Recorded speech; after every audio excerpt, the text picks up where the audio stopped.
Bismillahirrahmanirrahim. Assalamu alaikum dear students. Welcome to AZ International Publishing House. Today we are going to discuss Mathematics Grade 3, Unit number 3, and Unit number 3 is about fractions. Today our topic is proper and improper fractions.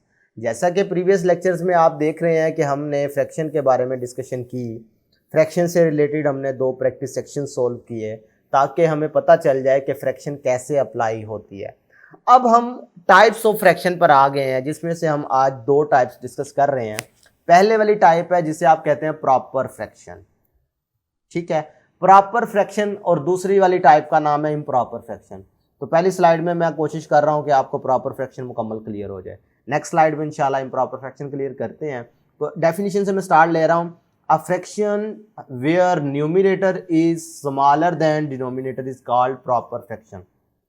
बात समझें, आपको पता है कि जब कभी भी आपने फ्रैक्शन पढ़ी है वो इस तरीके से आप लिखते हैं, एक लाइन लगाते हैं, नीचे टोटल नंबर ऑफ पार्ट्स होता है, ऊपर सिलेक्टेड पार्ट होता है या कलर्ड पार्ट आप कह सकते हैं। लेकिन आपने एक चीज ऑब्जर्व नहीं की कि ऊपर वाली वैल्यू देखो 2 है, नीचे वाली वैल्यू 3 है। अब 2 इज लेस देन 3, ऐसा ही है भाई, 2 3 से छोटा ही होता है ना। तो जब कभी इस तरह की फ्रैक्शन आए कि न्यूमरेटर यानी ऊपर वाली टर्म छोटी, नीचे वाली टर्म बड़ी, आसानी से याद कर लो, ऊपर वाली टर्म छोटी, नीचे वाली टर्म बड़ी, तो वो वाली फ्रैक्शन क्या कहलाएगी? प्रॉपर फ्रैक्शन कहलाएगी। जैसा कि देखो 2 3, 2 छोटा है 3 बड़ा, 2 छोटा है 5 बड़ा, 3 छोटा है 4 बड़ा। तो इस तरह की तमाम फ्रैक्शंस को क्या कहते हैं?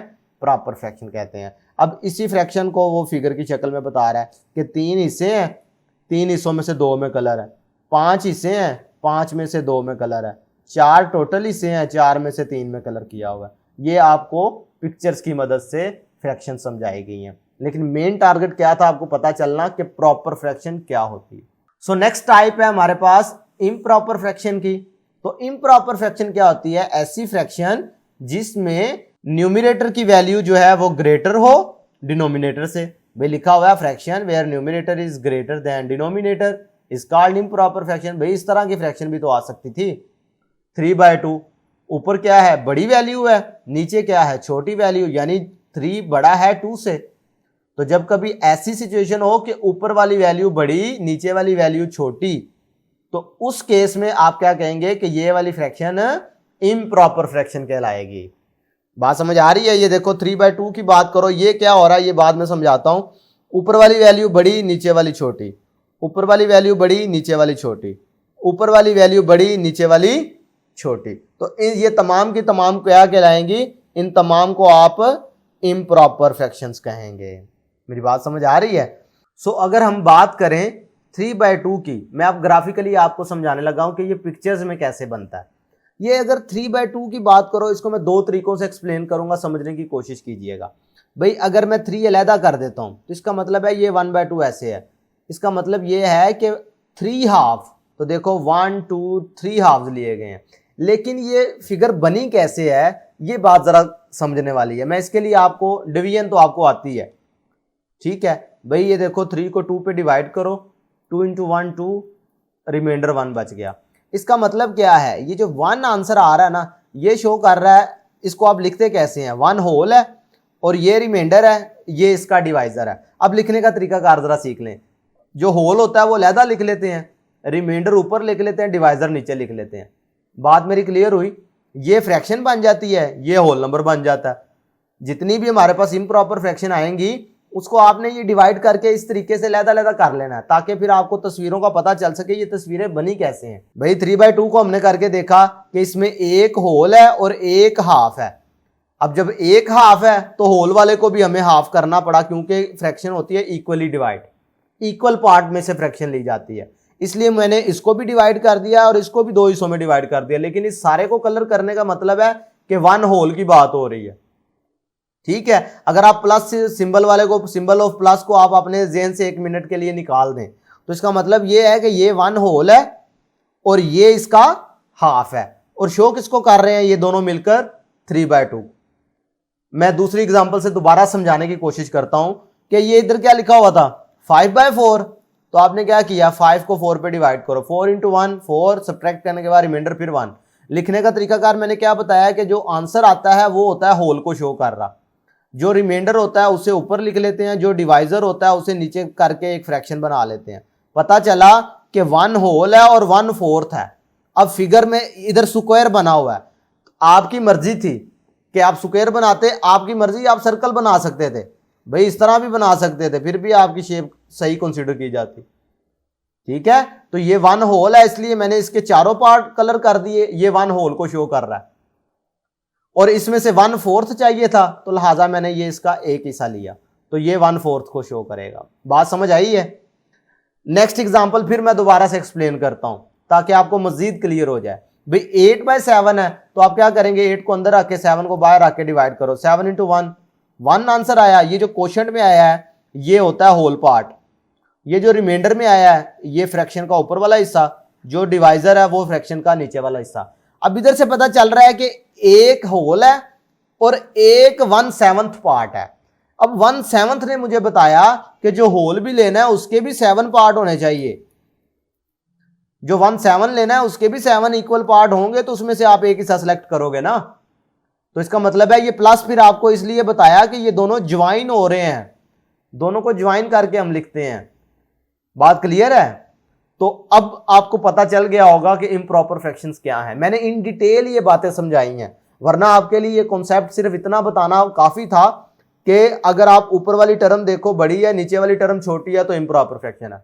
यहां तक बताना होता तो बिल्कुल कॉन्सेप्ट क्लियर था, लेकिन मैं चाह रहा था कि डीपली आपको पता चले कि ये इम्प्रॉपर फ्रैक्शंस को फिगर्स की शक्ल में कैसे रिप्रेजेंट करते हैं। इस तरह का क्वेश्चन तो कोई नहीं है आपके एक्सरसाइज में, लेकिन आपको पता होना चाहिए कि ये बेसिकली जो आपकी बुक में लिखा गया है ये है क्या, आपको समझाने की मैंने कोशिश की है इन डिटेल। चले इसी से रिलेटेड प्रैक्टिस सेक्शन पे मूव करते हैं।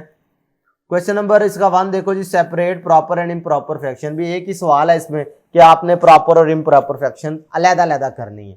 तो तरीकाकार मैंने आपको बता दिया कि अगर ऊपर वाली वैल्यू बड़ी है, नीचे वाली वैल्यू छोटी है, तो ये हो जाएगी इम्प्रॉपर फ्रैक्शन।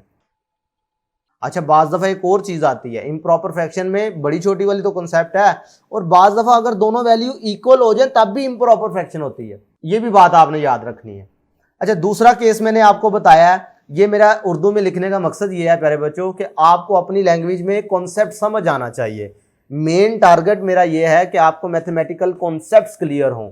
मेरा टारगेट आपको इंग्लिश सिखाना नहीं है, बल्कि मैथमेटिक्स के कॉन्सेप्ट सिखाना है। जिस तरीके से आप समझने की कोशिश करें, जितना आपके लिए आसान है, मैं कोशिश कर रहा हूं कि उस लेवल पर आके आपको समझाया जाए। इसी तरीके से अगर ऊपर वाली वैल्यू जो है वो छोटी हो, नीचे वाली वैल्यू बड़ी हो, तो इस केस में जो फ्रैक्शन बनती है ना उसे प्रॉपर फ्रैक्शन कहते हैं। ठीक है, अब मैं उम्मीद करता हूं कि अगर आपको ये कॉन्सेप्ट समझ आ गया है तो फिर आप बासानी अब इधर से अलग कर लेंगे। चलें जी, देखें जी, ऊपर वाली वैल्यू छोटी, नीचे वाली बड़ी, प्रॉपर है जी। ऊपर वाली वैल्यू छोटी, नीचे वाली बड़ी, इसका मतलब है ये भी प्रॉपर है। ऊपर वाली वैल्यू बड़ी, नीचे वाली छोटी, 3 < 2 है ना, तो इसका मतलब इम्प्रॉपर। ऊपर वाली बड़ी, नीचे वाली छोटी, इसका मतलब है ये भी इम्प्रॉपर है। तो इस तरीके से आपने सेपरेट करना है। चले मैं एक और पार्ट करवाता हूं। 4/7 की बात करो तो 4 < 7, it means it is proper fraction. 5 < 9, proper fraction. 8 is greater than 2, it means improper fraction. 3 is equal to 3, it shows also improper fraction. मैंने आपको पीछे ही बताया ना कि अगर न्यूमरेटर डिनोमिनेटर इक्वल हो जाए उस केस में भी ये इम्प्रॉपर फ्रैक्शन होती है। अब ये वाला पार्ट मैं आपको एज अ होमवर्क दे रहा हूं, इसमें से सेपरेट कीजिएगा। ये वाला देख लेते हैं। 17/12 है, 17 इज ग्रेटर देन 12, भाई 17 बड़ा है, 12 छोटा है, तो improper fraction. 9 is less than 11, proper fraction. 7 less than 10, proper fraction. 8 less than 14, proper fraction.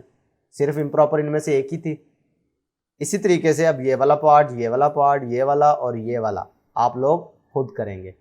Last वाला पार्ट देख लें, 21/37 है, तो दोनों क्या है, ऊपर वाली वैल्यू जो है वो छोटी है और नीचे वाली वैल्यू बड़ी है, तो इसका मतलब है कि ये कौन सी है, प्रॉपर फ्रैक्शन। इसी तरीके से 15/16 की बात करो, 15 इज लेस देन 16, तो ये भी प्रॉपर है। 3 लेस देन 5, ये भी प्रॉपर है। 18 ग्रेटर देन 3, तो ये इम्प्रॉपर है। बात समझ आ रही है? अच्छा, इधर मैंने इस तरीके से लिख दिया, तो आपको ये भी बता दूं कि ऐसे लिख लो या ऐसे लिख लो, एक ही बात है, इससे फ़र्क नहीं पड़ता। तो प्यारे बच्चों, मैं उम्मीद करता हूं कि आज के वीडियो लेक्चर में मैंने मुकम्मल आपको प्रॉपर और इम्प्रॉपर फ्रैक्शन में डिफरेंस बताया होगा, और ये जो प्रैक्टिस सेक्शन के क्वेश्चंस रह गए हैं ये आप लोगों ने खुद सॉल्व करने हैं, ताकि आपको भी पता चल सके कि कॉन्सेप्ट आपका क्लियर है या नहीं। आज के लिए इतना ही। अल्लाह हाफिज़।